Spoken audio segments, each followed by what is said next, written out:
it's so easy. And I see this, and this is why I love working with, my divine clients, because there's an underpinning, right? They all have the heart to serve others. And so sometimes we can lose ourselves when we, show up for others and we want success for others and we're doing all the things, but in the background, we're almost muted, Mm-hmm. you know? And so I've had to learn, on this journey that in order to really make my business work, I can't hide. I too am required to show up. So just as much as I help others show up, I have to show up for myself as well.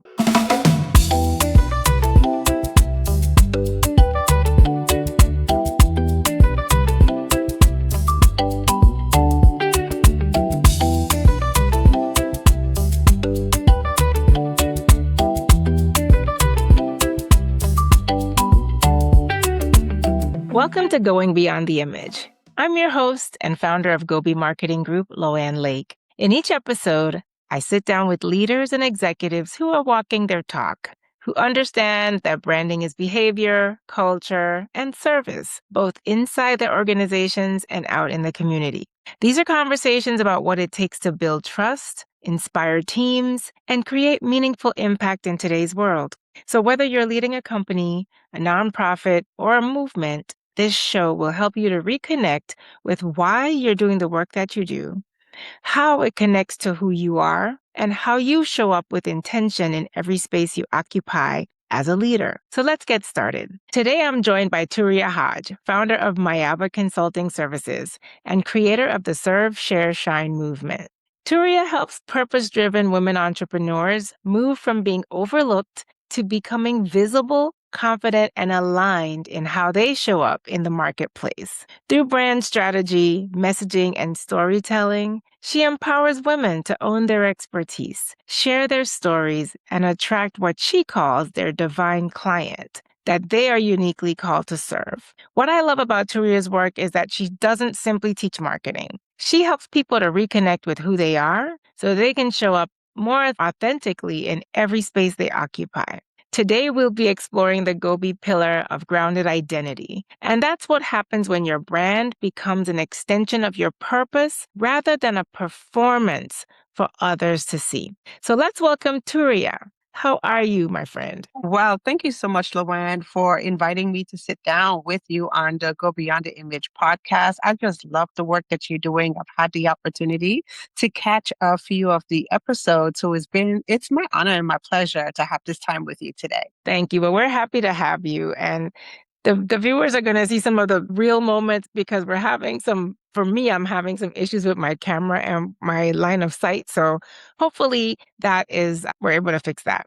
So I love to ask my guests where home is for you, whether it's where you're from originally and where you currently live. As you know, Loanne, I hail from the beautiful island of St. Thomas, Virgin Islands, and currently I reside in Baltimore. So I'm in Baltimore, Maryland right now, but I get a chance to do what I call the half and half. And so the beautiful thing that I'm enjoying in this season of my life is being able to spend half of the year here in the Baltimore area and then the other half in St. Thomas, Virgin Islands. So I'm a early snowbird. I was about to say you're what we grew up calling a snowbird, and that's the life I think most of us from the islands dream of having at some point in our lives, where we're not bound to the winter months and we have the opportunity to go where the sun is always up for the part of the year. Would you say your upbringing in the Virgin Islands played a role in the type of career you had or in the type of entrepreneur that you are today?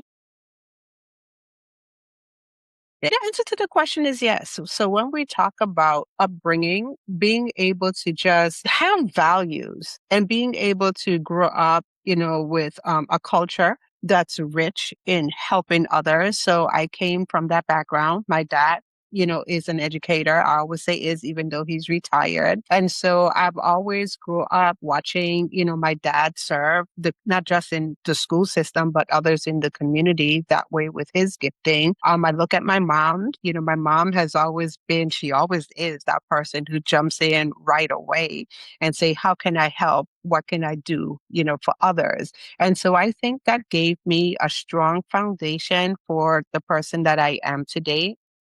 Even when I worked in the corporate space, even in my business today, those set of values still carry through, and it's the underpinning of everything that I do. I love that. And how did you get into social media marketing? Because you've been in this game for a very long time, even before, I would dare to say at the start or the emergence of social media. That's where I learned that you were in this space. So can you tell us how you got into it? And was it through your studies or something else that drew you to the field? Not through my studies. So when I shared the beginning part of my entrepreneurial journey, I could laugh at it now, but I always shared that I was that person who was fast tracking in corporate America, but did not like it. I loved the work that I did, but I had some issues, with companies that I've worked for, a particular one. And so what I decided in my own brilliance is just to step out into entrepreneurship. I heard of this thing that's called entrepreneurship. It sounded really cool. Everyone was running around talking about the time freedom at the Right. time. And I was just like, oh, yeah, I could do that. And I stepped into it and I had no idea, no clue What what you I were was, in for, huh? what I was in for, what I was doing. But one of the things that intrigued me was the social media. And I tell people all the time, I was not that person who was attracted to social media in the beginning. So I was never on MySpace and all of those other sites that came out. I wasn't either. Yeah. So even when Facebook came out, I was just like, who wants to get on that? Who wants to get on Twitter? I have no desire to post what I'm doing every minute of my day. Like, that's so not me. But when I stepped into this space, I started to see social media different. And what I saw was an opportunity. So, like I said, I was that person who left corporate, didn't leave with a plan.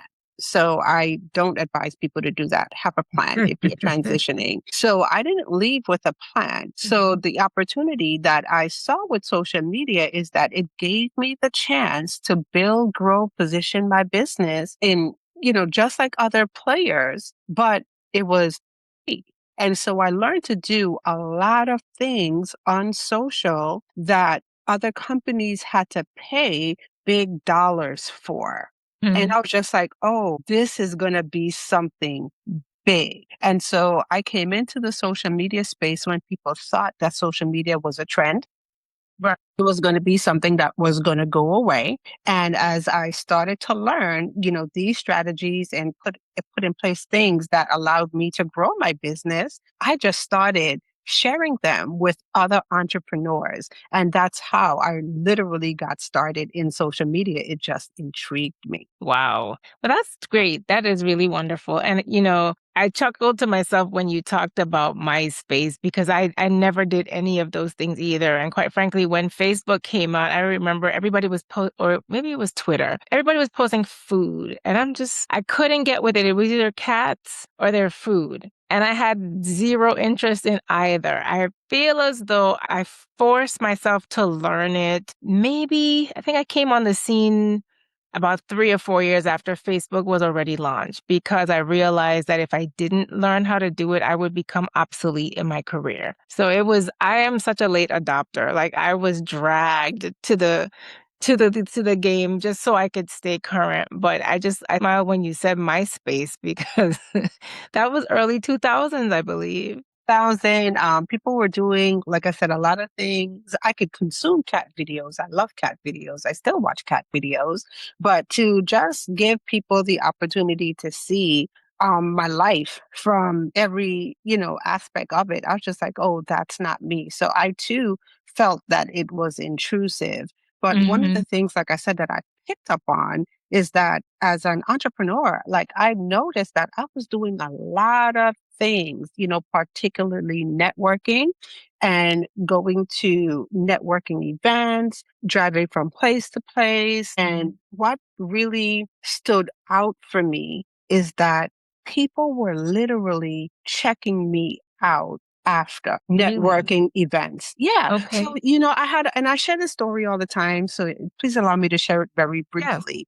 So we all know if you're networking, there's a process. You go to a networking event. If you're really prepared, you identify like your 5 or 6 people that you want to meet. I had a process. I would get the business cards, write notes on the business cards. I had my nice little email template that I would come back after the networking event, sit down, email people, all of that stuff, send it out and say, hey, can we have a conversation? Crickets. So ain't nobody answering that email. People ducking you because every thing that goes on is like, oh, she's trying to sell me something. But what I started to pay attention to, even though I had a Facebook account and I had a LinkedIn account that I wasn't really utilizing for business, people were going to those social media accounts and they were sending connection requests and they were sending friend requests. And so that gave me an idea. I said, oh, before people get on the phone with you, they really want to know who you are, Who they're talking to. they're talking to. And so I tell everyone I had some cleaning up to do. And so that was the first insight, clean up your profile. So I started to clean up my stuff. And then I was just like, this is such a great opportunity for me to network and connect with people, you know, before we have a conversation, even after we have a conversation. So I started to see social media as this wonderful tool. I love that. And I hope that people who are listening to this will take some notes because, folks, we have a real expert in the field. As I said, she has been working in the social media realm from the early 2000s, I would say, mid 2000s, and has really developed a grasp of how to position yourself in a very organic way so you're not purchasing followers and having to do those things. It's about identifying the people who need to hear your message so that you're not just randomly throwing time away or throwing money to see where it sticks. So I really hope that you're taking notes. So why don't you tell our listeners a little bit more and our viewers a little bit more about your business, Myabah Consulting, and the type of work you do and the clients that you serve. This season, I have the pleasure of working with purpose-driven women, coaches, consultants, and experts. And where I choose to hang my hat is helping them be able to shine on social media. And so when we talk about shining on social media is being able to show up, in your true authentic self, hone in, get clarity on who you serve and how you serve, being able to showcase your influence so you could create impact in the world.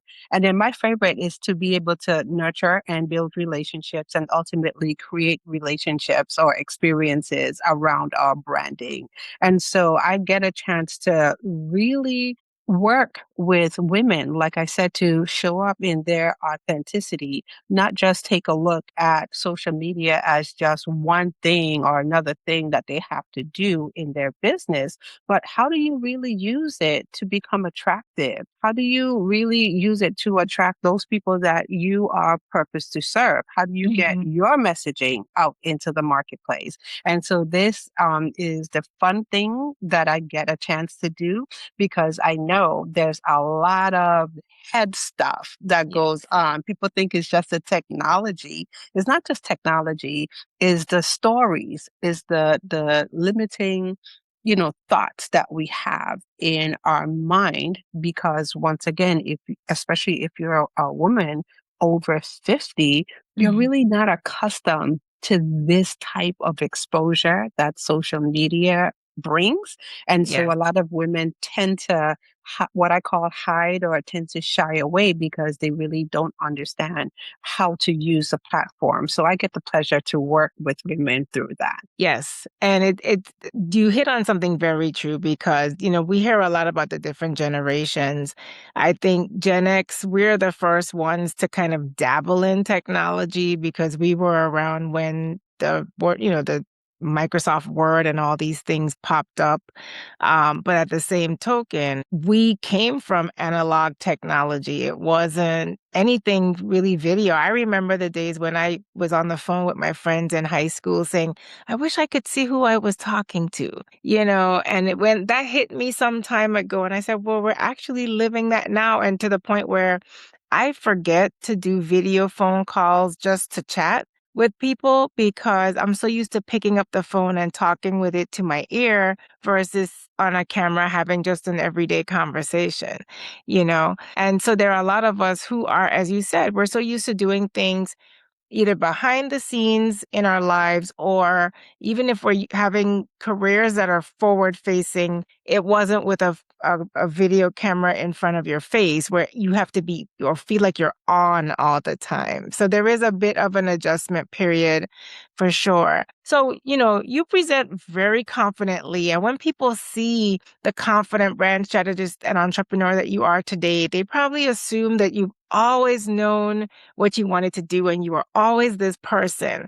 Can you take us back for a moment and just talk about who you were before you got into business, before all of this visibility? Like, were you a shy person? Were you someone who tended to be out and in front? True story. I'm an introvert. And when I share or I tell people I'm an introvert, everyone goes, no way. But I'm really an introverted person. So I am that person who could absolutely sit in a room and watch people all day long and have the best time of my life doing that. But that doesn't really work so well for business. No, it doesn't. And so that's what really gave me the idea of being able to show up, because I had to learn how to show up for myself. It's so easy. And I see this, and this is why I love working with, my divine clients, because there's an underpinning, right? They all have the heart to serve others. And so sometimes we can lose ourselves when we, show up for others and we want success for others and we're doing all the things, but in the background, we're almost muted. Mhm. you know? And so I've had to learn, on this journey that in order to really make my business work, I can't hide. I too am required to show up. So just as much as I help others show up, I have to show up for myself as well. And Mhm. so that's just a little bit about me. So if you give me the opportunity, I am an introvert, but I have extroverted tendencies. So I plan to show up You as plan to show up. Well, I would say you yes. extrovert very well and very comfortably, because no one would know that this was something you had to actually prepare for. But I like to ask these kinds of questions because oftentimes, like I said, for those of us that are public facing in our work, people assume that it's easy. And, as you know, I'll just give this plug for you. I utilized Turiya services as I was preparing for my podcast. And somebody might say, but Loanne, you're a journalist. You've worked in PR. Why do you need a coach? Because as a journalist for over 25 years, I interview people for sure, but it's off camera. I'm on, we might do a Zoom call to connect. I'm writing. My stories are in print, whether in a traditional publication or online, but there's no video of me doing my work. So there was a preparation process to get comfortable with being on camera on a regular basis, making sure I knew how to fix my face, not fidget, all these things, and just even the production part of putting a podcast together. And Turiya walked me and several other students through the process because you had to start intellectually first with your mindset, believe it or not, and get comfortable before you even start to put one word on a page. to be able to do a script. So I wanted to put that little plug in there because, it may come off natural when we do it, but it's because we had to practice, we had to prepare. Not everybody can just whip out a camera and start talking and it looks like they've done this their entire lives. So there is a skill required, there is a learning process, and I'm glad that, we're sharing that for those that may have considered this as something they may want to do. So my next question for you, you wanted to say Before, something? yeah, I want to go back before we jump into the next question because I think what you highlighted there was so important that sometimes I think gets overlooked a lot of times.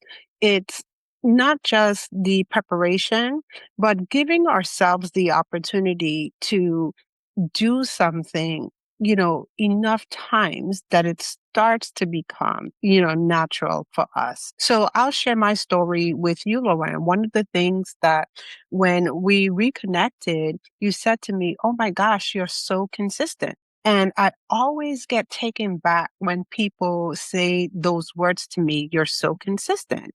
And I was just like, wow, that's what people are attaching to my brand is Yep, consistency. But absolutely. how did I become consistent? I had to plan. So one of the things I believe is my strong suit is being able to strategically break things down step by step. Because like I said, I am, an introverted person. I can't drive down the street with the video camera doing the lives. Some people could do that, not me. So what did it take for me to show up every week to do my podcast? I had to break it down into these small steps and execute on the small steps. Mm, And at the time doing that, I didn't realize that I was building out processes that I have today that I shared with others. These were just questions that I had, for myself when I realized the places that I got stuck, the things that I couldn't do, because fear showed up in my mind. How do I make these things, so easy that I could do them? And so what I always share with everyone, it is a journey. And so being able to just start where you are, and prepare as much as you can. Things are always going to shift, but how can right. you start where you are, break things down? And as you continue on to the journey, what am I learning and what am I applying? And just keep building in the small steps. I didn't want that piece to be overlooked because a Yes. lot of times people think that you arrive at a place. You don't arrive at a place, you journey through that You place. journey there. And Yeah. I agree. I have quite a few entrepreneur friends that I met them at the start of their business journey, and I see them now almost 20 years later. And they, to those that just discovered them, it looks like, oh my gosh, they've got this business so together, and the branding, the packaging, the work that they do, be it yoga or skincare or something else. But I remember when they were just getting started and it was such a trial and error process, or I have another friend who she left her PR career to become an interior designer doing faux finishing. And actually her work is behind me here on the wall.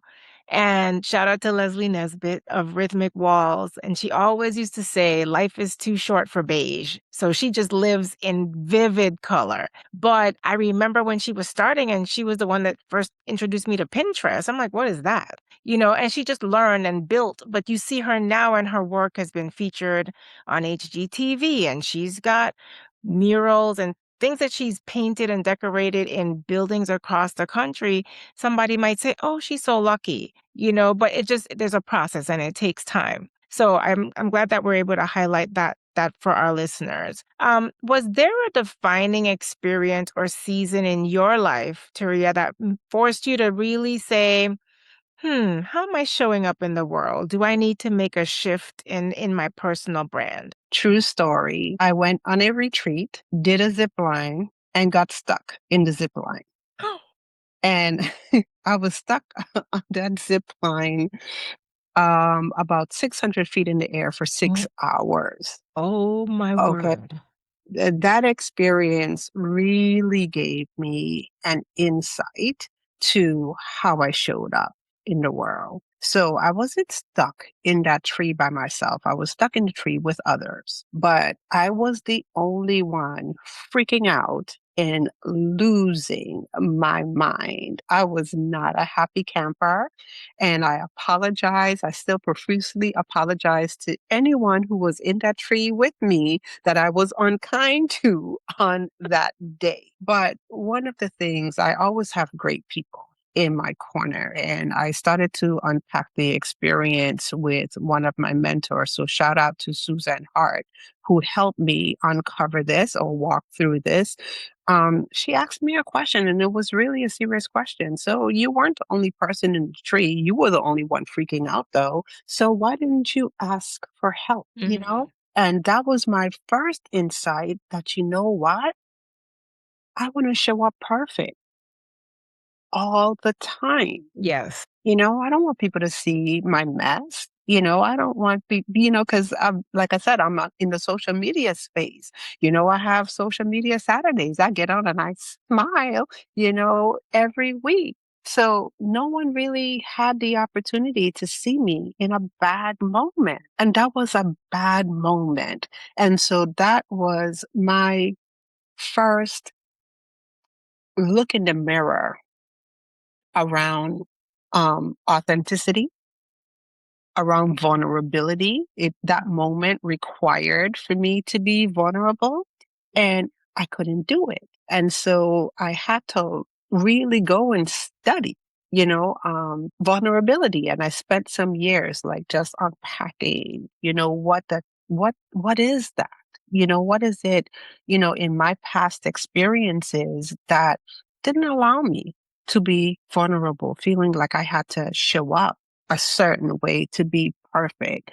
And once I understood that, became the foundation of the work that I do. Well, thank you for being honest and for sharing that. And, I feel like this will help someone who listens, who's thinking, I've always wanted to do such and such, but I'm not there yet. And, as I've learned from working with you, as I've learned in my own path, you just have to start.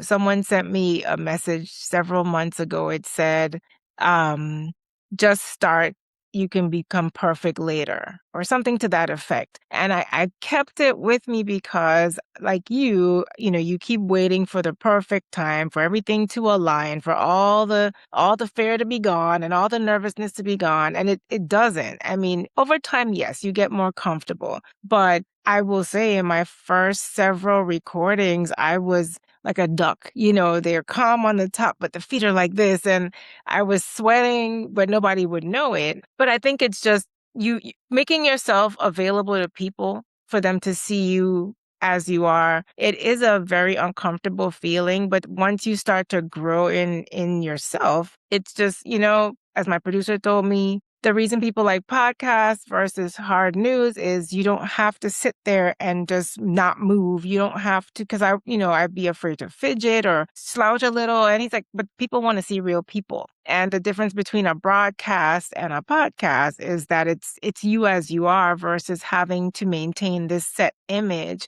for the duration of the program. So it's a learning process, but it's a great thing, I think, to realize that I don't have to have it all together to start to share my knowledge.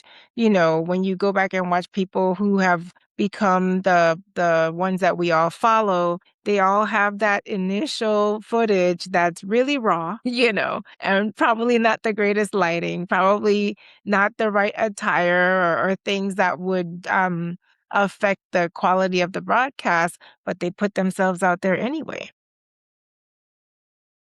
Thing, Luann, that I wanted to even just go back a little bit more and highlight about showing up where you are. So it doesn't mean that we don't strive, for excellence. So I like that you shared is like, you could be perfect later. What I usually say is do your best today, Mhm. right? So every day you get up, you do your best. And then what you do is come back tomorrow and then you make your best better. The beauty in it though is that number one, showing up where you are, how you are in that moment, you get a chance to free other people because there's someone out there who's probably stuck in their mind. Okay. And you showing up where you are, flaws and all, lets that person know that they're not alone, Right. that they could relate. The second part to it is, as a servant leader, I always jump in to spaces where I see I could help others. But once again, is the vulnerability of it. Okay. So I've also had to learn to show up just as I am. And for others who could pour into me, give them the opportunity, allow them the opportunity to pour into me as well and my growth. Okay. And so there's beauty on both sides. So you get the opportunity to help others where you are in your journey. And Mhm. then, for you, you allow others to help you grow in your journey as well. And the quote that's sticking with me is come back tomorrow and make your best better. I really love that. So we're going to shift a little bit more to learn about your work and your journey. How have you been able to distinguish yourself in a crowded field of social media experts over the years? Well, I think my distinguishing factor, and I was noodling on this week, is the strategies. And not just looking and applying things that we see other people doing in the marketplace, but really understanding, number one, why? Why is that particular strategy necessary? Mm. Who is that strategy for? And how does that strategy apply to the individual? Because one of the things that I know is that once again, if we don't understand what is it that we're doing, if we don't have clarity, so I'm just going to use that word because that covers everything. So if we don't have clarity around who we are first, we don't have clarity around who we're purposed to serve, we don't have clarity in what we want our business to look like, clarity in our messaging, all of the things that you're trying to do is going to feel heavy. And chances are you're probably not going to do it. So my sweet spot is being able to not poke holes in the things that I see, but let's go ahead and explore the gap. Okay. So why this here? What's missing? What's not being talked about, in this particular space? And then how can, an individual, how can a coach, take the same strategy, but make that strategy applicable to them and what they're doing based on the goals that they have in their business. Excellent. And so, you've worked you said you're working with purpose-driven women who I'm sure have incredible expertise, but they hesitate to put themselves out front. What fears would you say tend to show up most when people begin stepping into greater visibility? The the fear of being seen. Mm. It's the perfection. Okay. So how would people perceive me if I don't have it all together? Mm. Will I lose clients because I'm less than perfect? The real story that you want to share. If I share that story, would it damage my brand? Like if Yes. people, knew that, I had a tough season a year ago, which like literally almost put me into a depression. And for a whole year, I didn't market my business for a whole year. Okay, when I share that with people like Turiya, the Surf Share Shine social media Saturdays, what is she talking about? But yes, okay. So being able to show up and just be real and have those conversations, the real conversations, like I said. So the people who you are purposed to serve, those people find you because people are looking. So people aren't just on social media looking at cat videos and food. People are Mm. searching for community. They want Mhm. to know that whatever it is that they're doing in their life, whatever journey they're on, they're not journeying alone, that there's others. And then not just others, that there is a trusted guide that gets them, that person who has the same value alignment, because once again, there's more than one way to get to the destination. Okay, so it's not really the destination that people are concerned about. They're concerned about the journey. So Right. we all want to get to the destination, but the how we get to the destination may not be the same. I don't want to get to my destination at by any means necessary because there are certain things that I don't want to sacrifice to get to the destination. And so once I show up as who I am and those people who I'm destined to serve, purpose to serve, we have the same value and alignment, then the journey becomes juicier. The journey becomes better, you know? And so I think like that's the biggest thing, if I would say, in the work is just That is a uncovering those spots. very rich response. And it kind of segues into this next question, which is, have you ever felt pressure to become a different version of yourself in order to be successful? Yeah. Again, that is always the challenge. Hmm. Okay. So one of the things that I used to question is why does it seem like everybody else is moving faster than I am? And I'm pretty sure that, there are a lot of, people out there, women, men alike, who ask the same question. It seems like everybody's moving like um light years ahead of me and my business. I should be further along. That's the one thing that Yes. I hear all the time from my women, right? I should be further along by now. And so it's that comparison.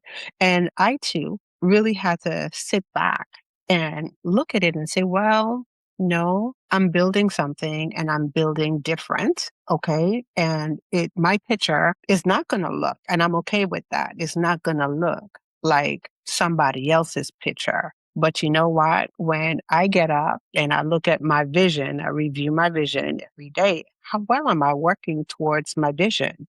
Mm. Am I feeling fulfilled on the journey when I take a look at the things and the people that matter to me? How well, am I in alignment, with that? And can I tell the moments when I'm beginning to stray? And then how well do I come back? And so it's that being able to chart our own journey Mm. as people would say, being able to chart your own course and then Mhm. have the courage. And that's the other word. Have the courage to be like, you know what? It's okay. Yes. And I one thing I just took away from what you said was that you review your vision daily. And that's a lesson for me too. That's something that I need to incorporate into my business or just into my life, is just not having the vision but keeping it inside. It's, reminding yourself every day, like, what is the purpose that I'm focusing all of this energy for? And making it a part of your everyday. What did you I say? tell people record it. Ah. You grab your phone, And use your record voice it and note, play it back. record it and just hit playback in your voice notes like every morning, as you wake. And that simple practice just Mhm. keeps me in alignment. Like, oh, this is what I'm building. This is what I'm working towards. Okay. And so just that simple practice just keeps it in front of you. That is excellent advice. And I mean, we all have a recorder on our phone. So again, folks, we're not offering complicated things that you have to go buy equipment to do. It's using what you have right there in your possession to just step a little bit further out of your comfort zone and just start to do the daily habits that will help you to succeed in your business, or if it's a nonprofit, or even in your life. Just, you might have a vision for your life and things in your personal development. And so when we talk about branding here, it's not just for people who have businesses. Every person has a brand. And once you're online, you're creating a brand, whether you do it intentionally or unintentionally. So you might as well err on the side of being the one who puts out the message you want people to receive about you. So we're going to shift into the section that we talk about authentic branding lessons. And within the Gobi podcast, Gobi is going beyond the image, which usually people think of the visuals of their brand. But one of the reasons why I invited you to join me today is, when I say grounded identity, Turiya, you have spoken so well about the living authentically, making sure that what you do in your professional life aligns with how you operate in your personal life. And so that's something I want to delve a little bit more into. What would you say to an up and coming leader about how they show up in their personal and their professional lives? So, and I go by saying, would you agree that it should look the same in both realms? Because and that's the alignment. So if you show up in your personal life one way and then you try to make your business look another way, Hmm. in my opinion, eventually is only a matter of time that the crash and burn is going to happen. Okay. So it's about being true to who we are. So I say this all the time. One of um, the principles or the values that I hold to, one of my values is serving. And when I really started to answer that same question for myself, Loanne, I had to get real clear about what it is. And in the beginning, it was the thing that I was just like, oh no, this isn't gonna work. It needs to be something else. And I started to feel bad about it. And then I really said, you know what, Turiya, like your value is you really believe that we are all here to serve. Like that's why we're on the planet. And I Hmm. started to go back and I started to look back at the thread of my life. So when I was in corporate America, the reason I got in trouble is because I wanted to help. And I saw things that I could do to help. And I showed up that way. Unfortunately, leaders, managers, that wasn't what my role entailed. So why are you doing that? Right. And so I had to learn, like when I step into this journey, don't shy away from serving. So how am I going to show up and I'm going to serve in every opportunity that I have? And so now when I talk about serving for other entrepreneurs out there, it's not about giving your services away for free, because sometimes people mistake that word serving. Hmm. It's not that. But in everything that you do, how do you seek to serve? And that's how I walk through the world. And so why should my business be any different? Business isn't any different. Okay, because if you try to be someone in one space and then somebody else in the other space, there's going to be such misalignment. And the Yes. word that I used early before is fulfillment. That fulfillment that you think that you want, you're not going to have it because you're out of Exactly. alignment. Agreed. And, one of my questions for you with that, which I think you may have already answered, was what do you think people get wrong about personal branding? I'd love to get your thoughts. If there's anything extra you wanted to share, you've already broken it down so eloquently, but is there anything, when people hear the word brand, they don't often think of experiences. They often think of a visual, a physical thing that represents a person or company or whatever. What is there something else you think that people get wrong or don't fully understand about personal branding? Said my word. So the E in shine stands for experiences. And your personal branding is all about your experiencing or otherwise known as your stories. Okay. So how do you use your stories, these experiences that you had on your journey to once again allow your people to see who you are? And how you show up. And so a lot of times people think the personal brand, it's all about being, perfect. And so I'm gonna, like you said, the branding materials, but I'm gonna go away from the branding materials. It's also about the messaging. Yes. Okay, so how do you communicate? How are you walking through the world? So when people um, encounter you, do you always have to have the perfect answer? My space is the social media space. So when we write our content and we show up on social, is it that I've arrived here at this place and now I am the perfect strategist and this is what people see? So how or read or see on the videos? So how well do we incorporate our experiences, our stories? How well can we show people that, you know what, I've been where you are, okay? And now I've come through my own journey, my own experiences, and these are the things that I learned. So somebody have the same experiences, but the lessons could be different. Yeah. Okay. So the lessons is what we take and we give back to our people. Okay. Those things become your unique journey. They become your unique frameworks. This is the language in my space. It becomes your unique framework, your unique methodology. All of those things go in to the personal branding. And so I've seen people go and work with brand coaches, and they come up with ideas and frameworks and all of this stuff because it sounds cute, but people can't live into it because it's not really them. They're not Right. giving themselves the opportunity to tap in, to themselves truly. Oh, you've heard it here from a proven expert, and I really hope that what Turiya said resonates with those that are listening. We're coming down to the end of our time together, and one of the things I would love to hear from you is there a leadership decision that you made that may have tested your values? And if so, what did you learn from it? That's a good question. One leadership decision that I made that tested my values.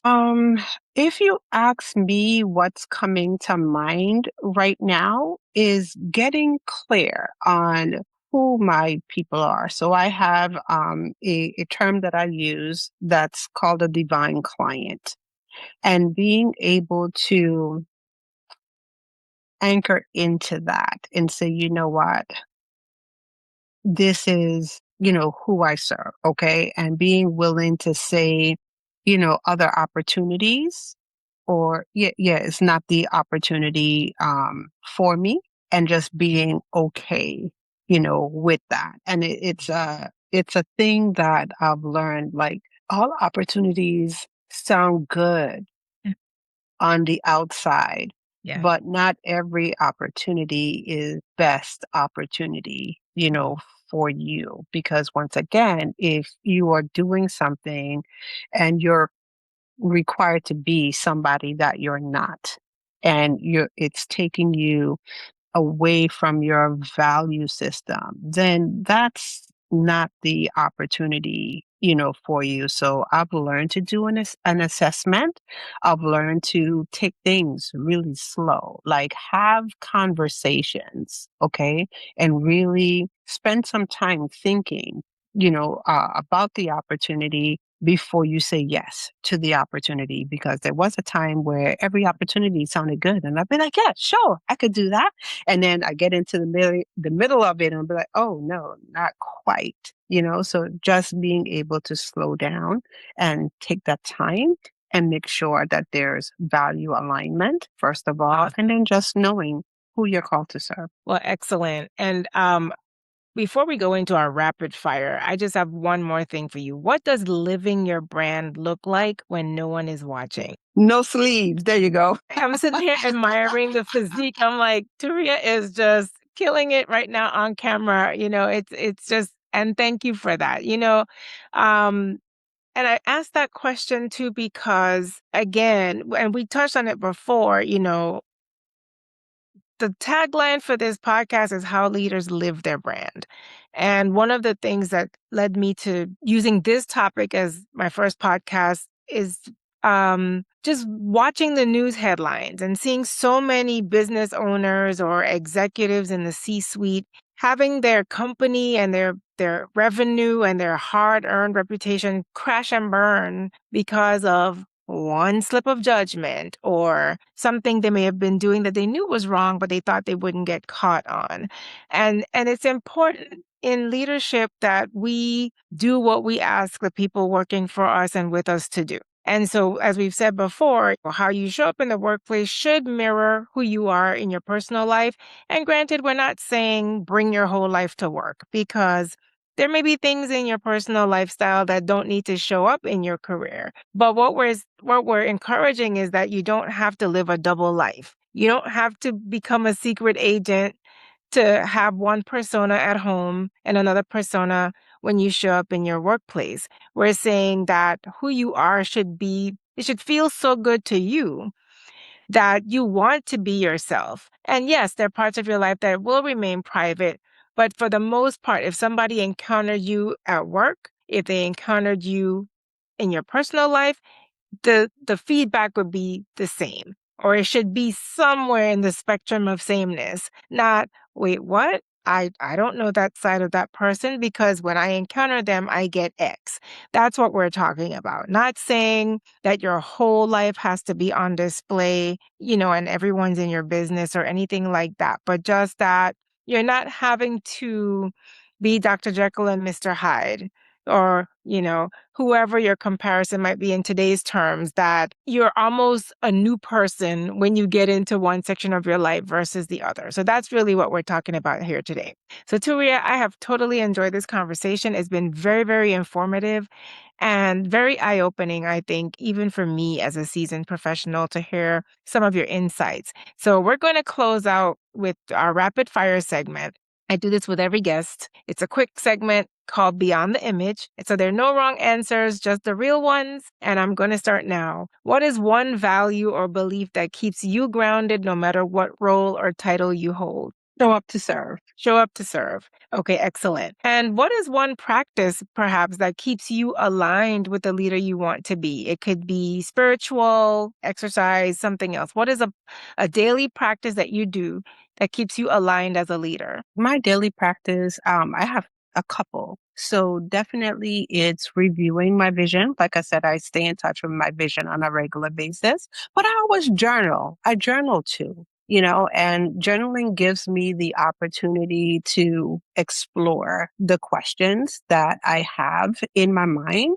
And always just keeps me grounded to who I am and where I'm journeying to. So journaling for me. Excellent. And what is there something about you that people assume from looking at the outside that doesn't tell the full story of who you are? Together, I hope I appear like I have it all together, but really and truly, no. I'm on the journey just like everybody else learning. My word is learning, so every day I just give myself the opportunity to learn.